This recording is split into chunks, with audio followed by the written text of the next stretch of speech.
Hallo zusammen, das ist Claudia Lesser und ihr hört «Salis trifft». «Salis trifft», die Podcast-Show mit bekannten Schweizer Persönlichkeiten. Präsentiert von Gianfranco Salis. Mein heutiger Gast ist ein bekanntes Gesicht in der Schweizer Fernsehszene. Sie ist schlank, sexy, Programmchefin von Teleclub Sport, Teleclub Zoom und Fernsehmoderatorin.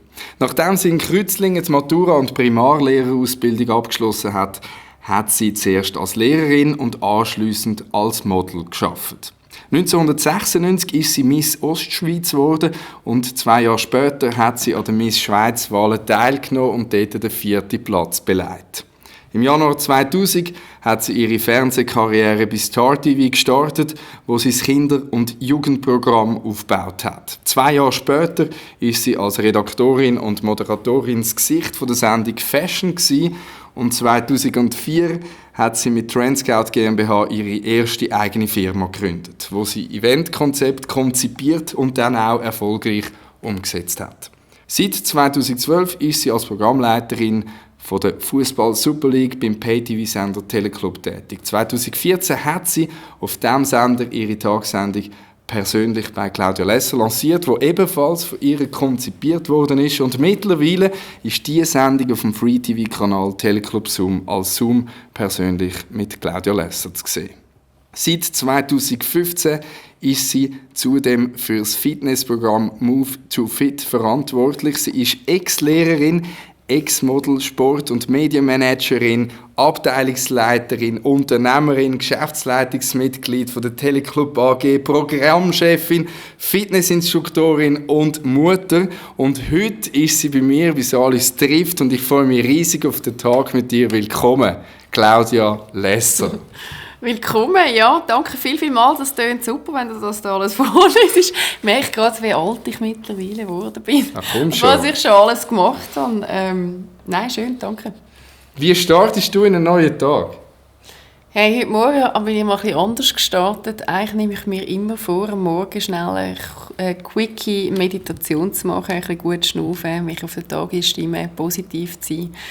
Ein bisschen dankbar und demütig für das, was das Leben so bringen tut. Und immer wenn ich es nicht mache, bereue ich es, weil ich es wirklich ganz wichtig finde.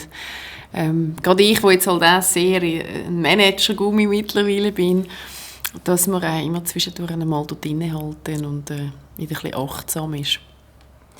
Hand aufs Herz. Du siehst sehr gut aus. Jetzt, das ist ja mehr als die halbe Miete, um ins Fernsehen zu kommen. Wird da manchmal auch auf Mahlzeiten verzichtet oder 2-mal täglich Sport gemacht? Oder was hast du da für ein Geheimrezept? Also bei dem Programm, das du da vorher gerade auch gesagt hast, was ich mache, ist es natürlich nicht mehr möglich, irgendwie 2-mal pro Tag Sport machen. Obwohl ich wirklich finde, Sport machen etwas ganz, ganz Wichtiges ist, dass es einem auch gut geht. Ich habe das grosse Glück gehabt, dass ich schon, als ich Teenager war, nie gross aufs Essen schauen. Ich glaube, dass man heutzutage ein gesundes Verhältnis hat zum Essen, dass alles muss drauf sein, was es halt eben braucht. Aber ich finde, es fängt sehr schnell an zu kippen, oder? Dass man dann anfängt sehr speziell essen. Und Essen ist auch Genuss und gehört zum Leben, auch um die Zufriedenheit zu erhöhen und Sport auch. Von dem her, ich mache etwa 3-mal pro Woche, wenn ich es schaffe, Sport, Sachen, die mir gefallen, mit viel Musik. Und versuche, gesund zu essen, aber immer auch so, dass es wirklich Spass macht. Jetzt viele Berufskollegen von unserer Berufsgattung, aber auch Komiker, sind einmal Lehrer gewesen, wie wir. Was war für dich der Grund gewesen, um diesen Bereich zu verlassen? Oder diesen Beruf zu verlassen? Also ich glaube, es zeigt mal etwas, oder, dass Lehrer sein eine ganz gute Grundausbildung ist. Und ich bin jetzt so dankbar, dass ich das gemacht habe, weil ich auch heute als Führungsperson sehr viel Pädagogik dabei habe und du ein gutes Allgemeinwissen hast. Aber du bist natürlich als Lehrer auch Entertainer. Du musst vorne anstehen, musst irgendwie die Kinder bespielen und entertainen. Ich glaube, das wird immer wichtiger. Und darum glaube ich, dass das für viele sehr eine gute Basis war. Und ich habe wirklich als Kind immer davon geträumt, Lehrerin zu sein. Und habe dann angefangen Schule zu gehen und gemerkt, hey, ich bin irgendwie noch nicht reif für diese Kiste. Und habe mich dann entschieden, ins Fernsehen zu gehen. Und viele von meinen Kolleginnen sind mittlerweile wieder zurück in die Schule. Ich schliesse nie irgendetwas aus. Also im Moment mache ich sowieso gerade den eigenes diplomierte Mentor und CAS-Coach, wo ich auch wieder sehr mit Leuten arbeite. Ich glaube, so das können mit Leuten arbeiten. Das ist so ein bisschen der rote Faden, der auch die Ausbildung der Lehrerin mal sehr prägt oder auch motiviert haben, dass ich die machen tue. Also es war wie eine innere Berufung vor 20 Jahren, wo du die Ausbildung gemacht hast. Ich möchte etwas für und mit Leuten machen. Ja, also ich glaube, das ist mein ganz, ganz grosser Treiber, das ist wieder rote Faden. Ich habe als Kind schon lässig gefunden, mit Kind damals können Sachen zu gestalten und mit Menschen zu arbeiten. Und das ist ehrlich gesagt auch das, was ich jetzt so schätze. Ich habe jetzt bei mir 100 Leute und können Talente weiterzuentwickeln. Und da meine ich jetzt nicht nur vor der Kamera, sondern auch hinter der Kamera, dass einer wirklich mal als Programmplaner einsteigt. Ich habe heute einen von meinen Top-Produzentinnen, die war Programmplanerin, die hat Excel umgeschoben, jetzt schiebt sie die grossen Kisten und die grossen Moderatoren um. Und das ist unglaublich schön. Also dort sehe ich halt, je älter du wirst, geht es weniger um Schein, sondern mehr um Sein. Sehe ich dort so ein bisschen meine Berufung, können Menschen zu befähigen, ihre Talente möglichst gut zu leben. Ist das auch das, was du siehst als direkte Parallele zum Schulzimmer? Ja, absolut. Also es ist also jetzt nicht so ein grosser Unterschied, wenn ich ein Meeting halte mit allen oder ich habe eine Klasse vor mir. Zudem gibt es auch noch Parallelen. Wenn du moderierst oder Beiträge machst, dann muss es ein gutes Storytelling sein. Und ein gutes Storytelling musst du auch mit den Kindern haben, sonst kommst du heute auch nicht mehr an. Von dem her, das Geschichten auch zu erzählen oder Inhalte überzubringen, das ist auch sicher auch eine Parallele. Und das Infotainment, oder? Leute für etwas können begeistern, motivieren, auch an einem Inhalt, dass sie sich an einem Inhalt können interessieren können. Auch das ist das, was du als in dem Sinn so siehst, dass du das hast können weiterziehen bei deinem heutigen Beruf. Ja. Und vor allem halt immer schön, wenn du das mit Leuten machen kannst, oder? Wenn du eine coole Crew hast, die das Champions League Studio rockt und die Leute Freude haben. Das ist schon auch, ich glaube, das Schöne an meinem Beruf, dass wenn wir das gut machen, die Leute zu Hause Freude haben und eine gute Zeit haben von dir. Wenn sie erst recht, jetzt wir natürlich im Sport sind und schon grosse Emotionen haben, aber sie kommen das dann noch von uns verpackt über, so dass du sagst, hey, es war einfach ein cooler Abend hier bei den Teleklüppler, dann ist das eine grosse Motivation. Jetzt kommen wir zu dir als Mutter. Du bist stolze Mutter. Was verpasst deiner Meinung nach jemand in unserem Alter, der sich bewusst gegen eine eigene Familie entscheidet? Ich glaube, die reinste Form von Liebe verpasst er. Und ich glaube, es ist gut, weiss man nicht, was das heisst, wenn man kein Kind hat. Wenn man es wissen und man kann dann zum Beispiel keinen haben, hat sich dagegen entschieden und kennt das Gefühl. Ich habe lange nicht gewusst, ob ich Kind will und irgendwann habe ich gefunden, doch, ich will es. Und als dann Lin auf die Welt gekommen ist und mich anschaut mit dem reinen Gesicht oder auch heute Morgen, wenn sie mich umarmt und sagt, Mami, ich liebe dich so sehr, weißt, du bist die kühlste Mami. Das ist so eine reine Form von Liebe und auch, sage ich mal, so eine reine Form von Glück auch. Also für mich hat es sehr viel mit Glück zu tun, wo ich nie mehr missen würde. Ich glaube, auch am Schluss gibt es ein bisschen Sinn. Also es sicher hat etwas mit Sinn zu tun, weil am Schluss ist ja irgendwann, fängst du dich an fragen, mit 40, 50, was ist eigentlich der Sinn vom Leben? Oder irgendwann, ich habe es vorher schon gesagt, kehrt sich das vom «Wer bin ich, was mache ich, was habe ich» und so zu «Hey, wer will ich eigentlich sein und was will ich noch bewirken in meinem Leben?» Und das hat bei mir schon mit 40 Jahren angefangen und dann bist du schnell mal beim Thema, was willst du im Leben auch irgendwie hinterlassen und was willst du bewegen? Und da gehören Kinder mit Wert, was vielleicht von dir weitertragen oder dein Spirit, gehören für mich definitiv dazu. Was können wir dann auch sonst allgemein von Kindern lernen? Achtsam sein, im Moment sein, noch ganz ohne irgendwelche Hidden Agendas irgendetwas zu machen. Aber vor allem noch Freude zu haben, jetzt einfach an einem Blümchen da draussen. Es klingt immer so, wie das alle sagen, aber am Schluss ist es da, sie haben so den vollen Fokus auf etwas und können sich dann mit ganz viel Hingabe in das hineingeben und das verlieren wir. Würden wir uns jetzt immer noch mit Hingabe in alles hineingeben, wären wir an einem anderen Ort, wir alle auch als Gesellschaft. Und das, finde ich, geben dir das Kind ein Stück weit wieder zurück.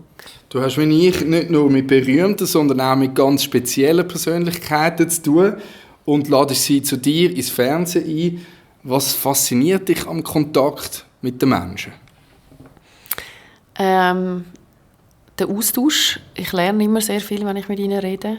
Durch das, dass ich mich ja sehr damit beschäftige, was sind ihre Treiber im Leben, was zeichnen sie aus, was motiviert sie, was sind Wendepunkte im Leben, erzählen sie sehr, sehr oft auch sehr berührende Sachen und das ist immer ein Geschenk und auch dort geht es um Achtsamkeit. Ich glaube, es ist auch ganz wichtig, dass man sich dann wirklich in den Tunnel hineingeht und sehr präsent ist und dann kann auch immer etwas Magisches passieren und ich erlebe sehr oft auch etwas sehr Magisches. Ich hatte gestern Bernhard Russi da und wir kennen uns auch schon sehr lange und haben vor 5 Jahren getagt und trotzdem passiert wieder etwas Magisches, weil er mir etwas mitgibt und der Zuschauer etwas mitgeben kann.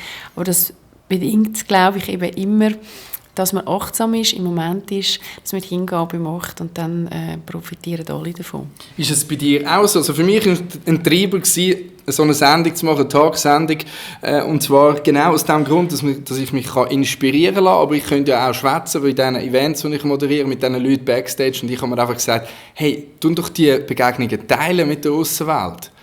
Oder? Als Mehrwert auch für die anderen. Wie ist es bei dir? Also das ist schon auch das, ganz klar. Wie immer Mehrwert schaffen über die Persönlichkeit, indem ich, was ich mache, ist, und ich sehr gezielt mittlerweile Coaching-Fragen stelle, wo es natürlich immer um wie, was, warum und wozu und so geht, mit der Idee, dass sie auch nachdenken und vielleicht sagen, wieso machst du denn das? Oder zum Beispiel Bernhard Russi, wieso bist du eigentlich so resilient? Deine Widerstandsfähigkeit, du hast so viele Ups, aber ganz viele Downs gehabt. Und wo sie oft studieren und dann kommt etwas raus, wo dann schon fast so ein bisschen Lebensweisheit hat. Und das finde ich wahnsinnig schön, wenn du das natürlich dann auch teilen kannst. Schon viele Zuschauer haben gesagt, hey, es ist so schön, mich zu hören und ich erlebe die mal ganz anders und die erzählen mir dann wirklich einmal etwas, wo ich merke, hey, das kann ich mitnehmen, so könnte ich das eigentlich auch machen, oder? Ich könnte jetzt auch sagen, hey, wenn das mir passiert, dann gehe ich jetzt mal so um, wie das der Bernhard Russi macht, oder? Oder ein anderer und das finde ich sehr, sehr schön, ja, von dem her.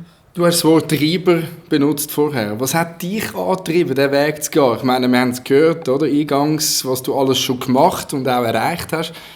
Irgendeinen inneren Antrieb, wir haben gehört, mit den Menschen zu tun haben. Du warst in der Schule, dann hast du Schule gegeben. Dann war es aber noch etwas anderes, was dich angetrieben hat. Was war der grosse Treiber für die Arbeit, die du heute machst? Der Vorteil ist ja, wenn du CAS-Coach wirst, dass du sehr viel Selbstfindung machen musst. Darum kann ich sehr genau sagen, was meine Treiber sind. Also, meine Treiber sind zu machen. Ich bin von meinem Profil her, ich bin nach Insights Gel, das heisst, ich bin die Macherin und die Inspiratorin. Ich will umsetzen. Unter allen Umständen will ich umsetzen. Für das bin ich gut und so muss ich mich wahrscheinlich auch einsetzen. Und das sind Menschen. Begegnungen mit Menschen, Menschen weiterbringen, Menschen zu fördern. Ich gehe total gerne in Beziehung mit allen. Und finde das etwas vom Bereicherndsten fürs Leben. Also eigentlich ist es Machen und Menschen. Ich war ganz kurz beim Radio, habe aber schon relativ schnell gemerkt, dass ich den direkten Kontakt zu meinem Gegenüber brauche, zum Publikum, mit der unmittelbaren Reaktion auf meine Arbeit, auf meine Moderationen. Was ist bei dir der Grund, wieso du lieber, wie ich auch, Events moderierst oder am Fernsehen schaffst? Ja, also ich bin schon mal vom Lernen her visuell, also wie du auch, oder ich lerne mit Bildern, ich visualisiere sehr viel, also von dem her ist das sicher schon mal mehr mein Medium. Dann finde ich das halt, oder Hören ist halt einfach sehr eindimensional und ich glaube sehr daran, wenn du die Menschen berühren willst, musst du über mehrere somatische Marker kommen. Also am besten hast du es als Ton, als Bild und noch idealer ist, du löst noch eine Emotion aus, sodass du den Bauch auch noch berührst. Und darum glaube ich, das ist auch nicht wie früher kapiert, mir langt das einfach nicht nur hören, weil es mir auch nicht langt teilweise, ich wirklich auch sehr gerne dann ein Gesicht dazu habe oder einen Beitrag oder ein Goal, will ich richtig sehen, ich will es nicht hören, das macht mir einfach mehr Spass. Jetzt kommen wir zu den Emotionen. Du hast von den Ups und Downs geredet, wo du einmal anderen Leuten oder deinen Gästen für kützelst. Jetzt nimmt es mich mal Wunder, gibt es irgendeinen Moment, wo du musst sagen, dort musste ich extrem beißen? Also ich glaube mal grundsätzlich muss man immer wieder beißen. Also ich finde, das ist so, und ich bin ein Grundoptimist, oder? Also ich glaube, das gibt es ja irgendwie jeden Tag und wichtig ist, dass man ein Mittel dazu bringt. Aber sicher jetzt eines von meinen grössten Themen war der Tod von meinem Papi, der für mich sehr beißen war, wo ich auch das erste Mal erlebt habe, was es heisst, wenn es so den Boden unter den Füßen auch wegzieht, weil du einfach sehr betroffen bist und wenn man dann einfach auch sehr in so einen Tunnel hineinkommt und es teilweise gar nicht mehr relevant ist, kann es nicht nachvollziehen, oder? Wenn man kann alles ausblenden, aber das habe ich selber auch erlebt und dann ist es eben, dann ist die Frage, wie gehst du mit dem um und wie resilient, um jetzt das Wort nochmal zu brauchen, was eher ein neumodisches Wort ist. Aber was ist deine Widerstandskraft und wie kannst du das dann irgendwie auch ummünzen? Weil das hilft dir ja auch. Wir haben jeden Tag im Alltag ja auch so die kleinen Probleme. Und ich glaube, was wirklich unsere ganz grosse Aufgabe ist heute in der Schweiz, wo wir im schönsten Land, im sichersten Land leben können, aber oft einfach das nicht mehr sehen. Und wir hadern am Morgen mit, irgendwie regen uns im Stau schon auf, dann kommt der Chef und macht das und so. Und so kommst du heim und denkst, das war ein beschissener Tag. Aber hast eigentlich vielleicht noch 10 tolle Sachen erlebt und der Fokus liegt an einem völlig falschen Ort. Und das ist mir dann mal über den Tod von meinem Papi und so einem Tiefpunkt, sage ich jetzt einmal, sehr bewusst geworden. Oder was ist auch dein Mindset? Oder wie willst du durchs Leben durchgehen, auch nach so Geschichten? Oder? Wie bist du denn mit dem umgegangen? Also von heute auf morgen ist das passiert? Also es war sehr überraschend gewesen. Es ist so ein Ärztepfusch, kann man eigentlich sagen, was halt für mich sehr schlimm war, weil er eigentlich aus dem Leben geschieden ist und man sich dann nicht kann, verabschieden von so jemandem, sondern es passiert einfach. Ich meine, nach der allgemeinen Trauer, die halt sowieso kommt, die einem mega betrifft und auch meine Tochter sehr betroffen hat, ist nachher irgendwann kommt dann noch so die Warum. Es gibt ja so ganze Stationen, wo man dann so durchlaufen tut. So, warum trifft es genau mich und in so Situation und wieso ist denn genau der Arzt der gewesen und wieso bin ich dann gerade nicht der gewesen und so und Schuld und alles, was da dann so reinspielt. Ich glaube, nachher irgendwann wieder können wirklich halt in positiven Mindsets kommen und sagen, erstens, ich akzeptiere das so, es ist ein Teil vom Leben. Und dann die Liebe versuchen umzuwandeln halt in eine neue Form von Liebe und in einen Kontakt, was mir glaube gut gelungen ist über jetzt einfach 1,5 Jahre. Und ich bin einfach halt ein Fan, was sich begleiten lasse. Ich habe mich mein Leben lang immer begleitet mit Coaches und ich glaube, dass es etwas vom Wichtigsten in der heutigen Zeit ist, dass man auch selbst reflektiert sein und sich auch teilweise Hilfe holt in solchen Situationen, dass man halt wirklich sich mit einem Coach schaut, wie kann man sich quasi aufstellen, finde ich enorm wichtig. Nach der ersten Halbzeit, wo es eher um schwere und schwierige Momente gegangen ist, möchten wir jetzt so in Fußballermanier in die zweite Halbzeit steigen. Du bist sehr erfolgreich, wir haben es gehört, du hast sehr viel geschafft und erreicht und jetzt führst du einen grossen Laden mit 100 Mitarbeiterinnen und Mitarbeitern. Was bedeutet dir Erfolg, Claudia? Ja, ich tue mich irgendwie ein bisschen schwer mit dem Erfolgswort. Eben, mein Treiber ist machen, oder? Und im Grundsatz, was mich reizt und was mich glücklich macht, ist können Sachen, lässige Ideen umzusetzen. Also, lässige Ideen, genau. Der und Name du ist siehst Programm. Jetzt da gerade so ein Modell, das Disney-Modell, das ist eines der Crea-Modelle, die wir nutzen. Ich finde es coolste mit Team in einen Workshop hineinzusteigen und zu sagen, hey, komm, lass uns die Fernsehwelt nochmal neu erfinden. Also so arbeiten wir sehr oft auch mit der Champions League oder jetzt gerade gehen wir in den Newsroom rein, wo wir einfach mal auf der weißen Wiese alle miteinander träumen. Darum heisst das Modell auch so. Und dann miteinander in so einen Flow-Zustand kommen als Team, wo dann wirklich Krea kann auf einem ganz tollen Niveau passieren und das nachher können umzusetzen, das finde ich etwas vom Geilsten. Und das ist auch das, was mich total antreibt und dann ist es eben nicht der Erfolg, weil das führt immer zum Erfolg, das kann ich sagen. Wenn du etwas mit ganz viel Leidenschaft, mit viel Herz, wenn du in den Flow kommst, und in den Flow kommst du nur mit Herz und Leidenschaft und Hingabe, das ist immer erfolgreich. Und darum, mein Streben nach Erfolg hat das hat nicht mit dem Erfolg zu tun, sondern das Streben nach etwas Coolem kreieren und umsetzen. Und das hat immer zum Erfolg geführt. Und das kann ich sagen, das ist mein Schlüssel zum Erfolg, ist eben der, dass es nicht der Erfolg ist, sondern es ist das Machen und das cool können umsetzen. Abgesehen davon, dass es einfach auch viel lässiger ist, mit vielen Leuten dann das auch zu feiern. Also wenn wir dann eine Champions League-Studie lancieren und so Abend das cool gemacht haben und wir rauskommen, ist es einfach auch total lässig, dann im Team können zu sagen, das Ding haben wir miteinander gerockt. Oder? Das ist so ein Flow-Moment, der dich glücklich macht. Ja, genau. Und was ist denn Glück allgemein? Absolute Zufriedenheit, im körperlich spürbar, im Kopf spürbar, im Bauch spürbar, im Körper spürbar, wo es halt ganz viele Hormone ausschütten tut. Und das sind dann nicht die Momente, die kannst du ja nicht 365 Tage haben. Und ich glaube, von dem muss man sich eben auch mal lösen. Es sind halt wenige, aber sehr intensive Momente und desto mehr muss man die würdigen. Aber ich habe das sehr oft, zum Beispiel mit der Lynn, auch natürlich über Körperlichkeit. Ich glaube, es hat auch viel mit dem zu tun, über Wärme, über Liebe. Aber ich finde, Glück sollte passieren. Glück kann man nicht herausfordern. Das passiert. Und du denkst auch, du bist auch der Meinung, dass wenn man eben seine Leidenschaft entdeckt, wenn man Zielgerade eingeschlagen hat und das verfolgt und voll dafür fightet auch, dass dann das Glück einem auch beschert wird? Ja, ich glaube, es gibt die Macht der Anziehung sowieso. Ich glaube auch sehr daran, wenn ich mit voller Überzeugung, also wieso funktionieren erfolgreiche Menschen und wieso nicht? Und was haben die gemeinsam? Die haben etwas gemeinsam. Sie sind unglaublich authentisch. Sie fühlen, was sie sagen und sie sind immer kongruent mit dem. Und machen dann hoffentlich, oder die meisten machen wirklich auch das, was sie machen, mit ganz viel Herz und Leidenschaft und auch wieder das Wort Hingabe. Und das hat einfach eine sehr sexy Ausstrahlung, glaube ich. Und das zieht die Leute an, weil sie merken, es ist authentisch. Also ich glaube sowieso, dass auch authentisch sein bei uns, bei unseren Jobs, ist sowas von mega wichtig.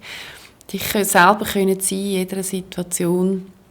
Ich glaube, das ist auch das, was am Schluss glücklich machen tut. Du musst dich die ganze Zeit verstellen als Moderator, als Interviewer oder auch nur schon im Büro, wenn du reinkommst und eigentlich immer die Kleider spielst, die du gar nicht bist. Das ist erstens wahnsinnig anstrengend, macht nicht glücklich und ganz bestimmt nicht erfolgreich. Hast du das auch schon erlebt, dass jemand, der schon erfolgreich ist, dir sagt, hey, ich möchte nicht jemanden unterstützen, der so verbissen den Erfolg sucht? Ja, die Frage ist immer, was ist verbissen? Also was ich grundsätzlich natürlich toll finde, wenn einer einen Antrieb hat. Oder? Also ich meine, du musst ja schon Willen haben.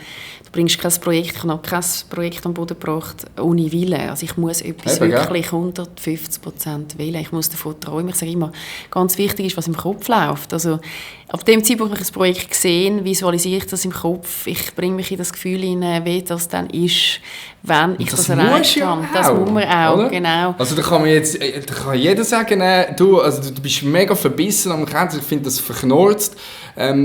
Ich unterstütze lieber Leute, die einfach aus dem Talent raus gerade 500'000 Follower haben. Ich glaube, das gibt es gar nicht. Nein, das gibt es gar nicht. Also einfach nur Talent bringt dich heute nie hin.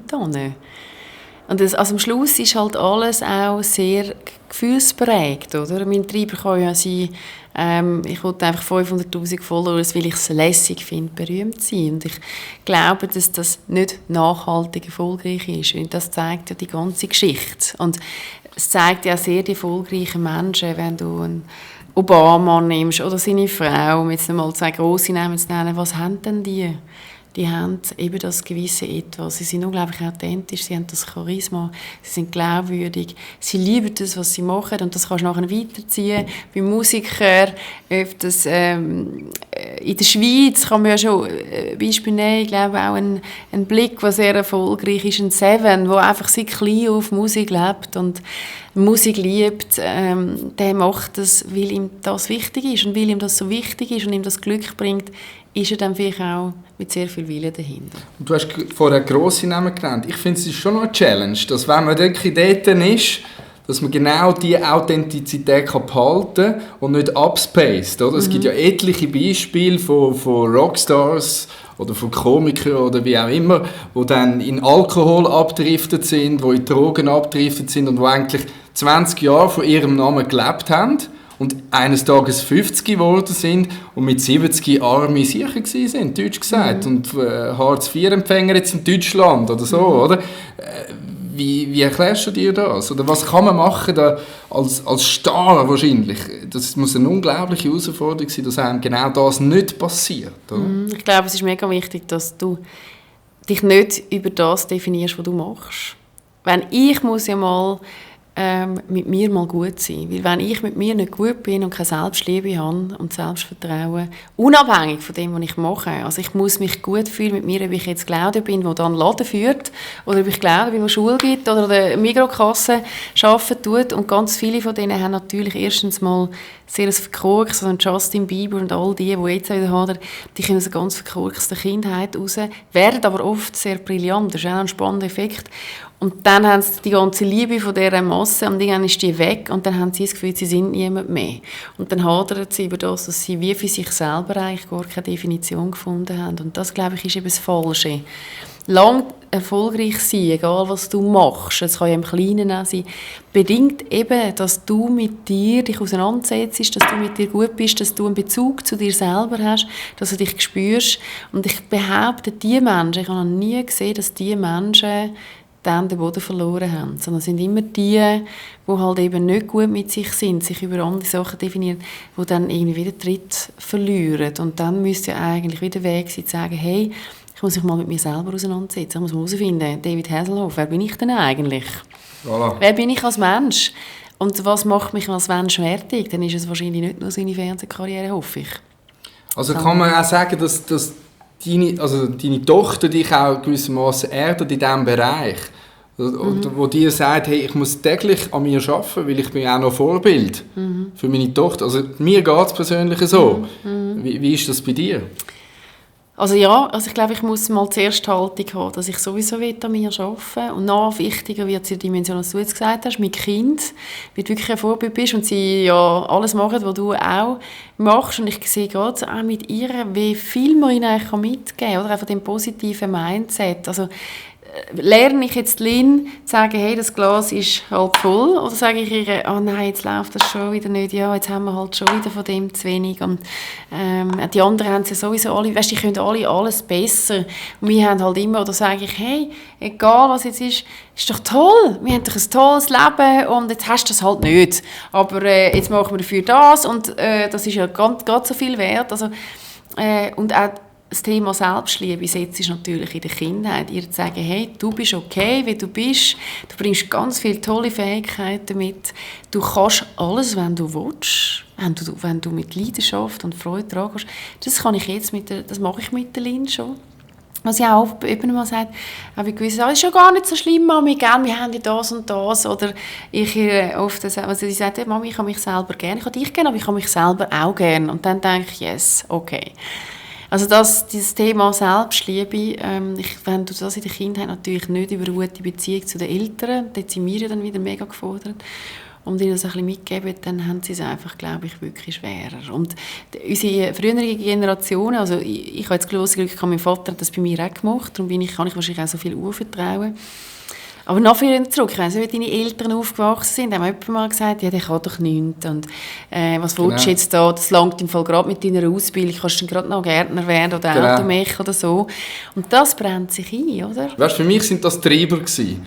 Wenn ich konnte sagen, so, weißt du was, Kamerad, und jetzt erst recht. Das kann auch ein Treiber sein, gell? Es ist so ich glaube, es ist so wie eine Gratwanderung. Also ich habe beides erlebt. Ich habe es natürlich, ich finde es sicher motivierend, wenn man einem auf die Schulter klopft und sagt, hey, geiles Ding, jetzt hast du dein Ding gefunden, mach das, oder? Aber zum anderen finde ich es eigentlich ebenso wertvoll. Also wenn man einfach hört, du, mach das, aber ich glaube nicht wirklich daran, dann ist das für einen auch ein Indikator, ich bin gut unterwegs, oder nicht? Aber wieso kannst du das machen, wenn du ein gutes Selbstbewusstsein hast? Den Treiber hättest du nicht, wenn du nicht gut bist mit dir. Wenn du schon im Saffen bist, also ich sage jetzt mal mit dir selber haderst, und da sagt dir das noch einer, dann musst du dich gut sein mit dir. Weil sonst sagst du, hey, nein, leck, ja, jetzt hat es mir auch noch gesagt, hey, nein, das gar nicht probieren. Also es bedingt eigentlich das Selbstwertgefühl, das schon muss vorhanden sein als Basis, wo man durch das Urvertrauen von der Eltern Liebe überkommt. Und das ist jetzt auch unsere Aufgabe als Eltern, dass wir das Bewusstsein unseren Kindern weitergeben können. Ja. Genau. Und das ist dann der beste Schutz eigentlich vor dem Absturz, oder? Ja, das ist Resilienz, oder, um das Wort nochmal zu nutzen. Aber heute reden wirklich alle davon, alle Coaches von dieser Welt. Es geht wirklich darum, dass du die Widerstandsfähigkeit im Leben entwickeln musst. Die dich schützt vor dem Absturz, die dich schützt davor, dass dein Leben einfach dich so umweht nach äußeren Umständen, sondern dass du die Widerstandsfähigkeit hast, egal was passiert, durch das Leben zu gehen und das Leben können zu bestehen und gut können zu bestehen. Und ich finde, das ist sehr, sehr erstrebenswert. Oder gut kennt man heute das auch, da weiss man ja wissenschaftlich nachgewiesen, es geht um Beziehung. Lernen, resilient sein kannst du jetzt dein Kind, indem du verbindlich bist als Vater, indem du Liebe gibst, Schutz gibst, Sicherheit. Und er weiss, in diesem Mäntel kann mir eigentlich nichts passieren, da kann ich auf die Nase fallen, ich kann 3-mal wieder aufstehen. Weil das da gut ist, oder, kann ich wirklich auch scheitern. Und das muss man ganz früh implizieren, sonst wird das wahnsinnig schwierig. Also auch die Macht von der verbalen Konditionierung eigentlich, oder? Wo schlussendlich dann genau in diesem Bereich auch einen Einfluss hat. Absolut. Über den Mindset, über das Geld allgemein. Ja. Kommen wir zum Geld. Wir sind hier in der Schweiz, niemand redet gerne darüber. Was bedeutet dir finanzielle Freiheit? Also meine Haltung war immer, ich habe eben auch noch nie etwas gemacht wegen dem Geld und das ist so befreiend. Ich habe immer gesagt, ich mache das, egal wie viel ich habe oder nicht, wo mir Spass macht und wenn ich das gut mache, dann wird das immer Geld bringen. Das ist jetzt ja wieder Urvertrauen. Ich habe immer gewusst, wenn ich meinen Weg gehe, wird das schon zu Geld führen. Und darum habe ich mich nie um Geld geschert und darum habe ich dann immer gehabt. Also das ist auch das, glaube ich, so ein Kreis, wenn du dich natürlich darauf fokussierst, einfach mega viel Geld zu machen. Ich glaube, das ist der falsche Fokus. Da gibt es ja jenste Beispiele. Zuckerberg hat nie Multimilliardär Genau, aber er hat die Idee geil gefunden, so ein Facebook zu machen. Und die Idee bringt nachher eben schlussendlich das Geld. Aber ich bin natürlich froh, habe ich heute Geld. Ich meine, und nicht, weil ich es lässig finde, im Luxus zu leben, was ich überhaupt nicht mache. Ich wohne auf einem ungebauten Bauernhof. Aber einfach mich nicht im Kopf darum scheren. Claudia, es war eine riesige Inspiration für mich. Vielen Dank, bist zu mir in die Sendung gekommen, hat mich mega gefreut und ich wünsche dir auf deinem privaten und beruflichen Lebensweg alles Gute. Danke, ich dir auch, du hast das super gemacht. Salis trifft.